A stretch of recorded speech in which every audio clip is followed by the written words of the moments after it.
ज्येष्ठ गझल गायक पंकज उधास यांचं दीर्घ आजारानं निधन झालं। वयाच्या 72व्या वर्षी त्यांनी अखेरचा श्वास घेतला। मुंबईतल्या ब्रिज कँडी रुग्णालयामध्ये त्यांच्यावर उपचार सुरू होते। पंकज उधास यांनी 1980 मध्ये आहत नावाच्या अल्बमच्या मार्फत आपल्या कारकिर्दीची सुरुवात केली।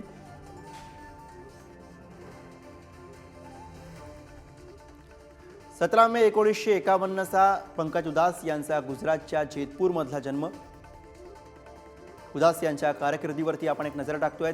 चिठ्ठी आई है या गझलमधनं पंकज उधास यांना खऱ्या अर्थानं ओळख मिळाली, लौकिक मिळाला।